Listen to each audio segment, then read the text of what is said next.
बिस्मिल्लाहिर्रहमानिर्रहीम, अस्सलाम वालेकुम। Welcome back smart study hub channel. Students, आज हम क्लास 7 की सिंटेक्स बुक में से चैप्टर 4 में से एक्सपोनेंट यूनिट्स के बारे में पढ़ेंगे कि हमें ये पता चले एक्सपोनेंट किसे कहते हैं, वैल्यू किसे कहते हैं। ये क्वेश्चन है, exponent and find the value of each exponential form. अब बेटा यहाँ पर ये देखें, ये क्या लिखा हुआ है 3, इसको हम क्या कहते हैं, पावर। अच्छा, थोड़ा सा रफ वर्क में आप देखें बेटा, इसको हम मैथ लैंग्वेज में इंडेक्स नोटेशन कहते हैं। क्लास 6 में हम इसे इंडेक्स नोटेशन पढ़ते हैं, क्लास 7 में हम लोग इसे एक्सपोनेंट कहते हैं, मतलब बेस के ऊपर पावर। क्लास 8 में, क्लास 9 में और क्लास 10 में जब हम जाते हैं तो बेटा यहाँ पर हम पढ़ते हैं डिग्री। सिर्फ इस चीज़ को आप ये देखें, और पावर हम पढ़ते हैं। ये मैंने यहाँ पर 3 लिखा, 3 का मतलब क्या हुआ, बेस। यहाँ पर इसको हम कहते हैं स्क्वायर। जो ऊपर पावर दी गई होती है 2 है, इसका फिक्स नेम क्या है, स्क्वायर। अगर कोई 3 लिखा हुआ आता है तो मैथ लैंग्वेज में उसे क्यूब कहते हैं। काफ़ी बच्चे क्या करते हैं, 3 कहते हैं, गलत कहते हैं, इसे हम क्यूब कहते हैं। मतलब 3 को ना हम 2 टाइम मल्टीप्लाई करेंगे। काफ़ी बच्चे क्या करते हैं, 3 2 6, ये क्या हुआ बेटा, गलत हुआ। मतलब बेस को हम बेस से मल्टीप्लाई करेंगे। किस तरह से हम क्या किसको फाइंड कर रहे हैं, एक तो हमने ना एक्सपेंड किया, खोला, किसको, यहाँ पर देखें 3 मल्टीप्लाई बाय 3, मतलब बेस को हमने 2 टाइम लिख दिया।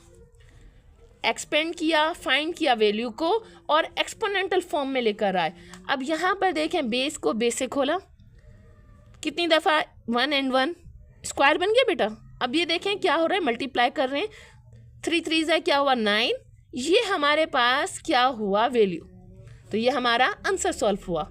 इसी तरह से यहाँ पर बुक में देखें, इसका अगला क्वेश्चन आ रहा है 2 पावर 7, या इसे कहेंगे 2 इंडेक्स नोटेशन 7, या इसे हम क्या कहेंगे, 2 एक्सपोनेंटल 7। पहले हमें पढ़ना आना चाहिए, वैल्यू को आइडेंटिफाई करना चाहिए, उसके बाद हम सॉल्व करें। ये गलती नहीं करनी कि भाई 2 है, उसके ऊपर 7 है, 2 7 14, ये रॉन्ग हुआ। 2 7 14 मतलब 2 के ऊपर पावर है, ये क्वेश्चन नंबर 2।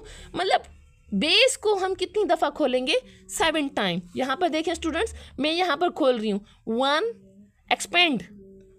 एक्सपेंड कर रही हूँ, 2 मल्टीप्लाई 2 कितने हुए, 1 2 3 4 5 6 7, देयर आर 7।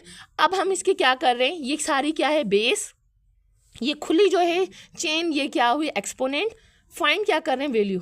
अब देखें कैसे हो रहा है चेन को, 2 2 4, 4 2 8, 8 2 बेटा क्या हुआ, 16, 16 2 देखो, 16 2 2 6 हमारे पास क्या हुआ, 12, 2 1 2 में 1 प्लस किया, 32। अच्छा, 32 को हम 2 से मल्टीप्लाई कर रहे हैं, 2 2 4, 2 3 6, ये क्या हुआ, 64। 64 को बेटा हम 2 से मल्टीप्लाई कर रहे हैं, 2 4 8, 2 6 12। तो हमारे पास स्टूडेंट्स क्या हुआ, वैल्यू क्या निकल आई, वैल्यू हमारे पास निकल आई 128। अच्छा, ये देखें, ये क्या हुई, वैल्यू, ये हमारी क्या हुई, बेस। ये हमने यहाँ पर लिखी बेस। ये हमारी क्या हुई, एक्सपोनेंट। ये हमारी वैल्यू हुई। हमने खोल दी पूरी वैल्यू को, मल्टीप्लाई किया और उसका आंसर लेकर आए। Thank you.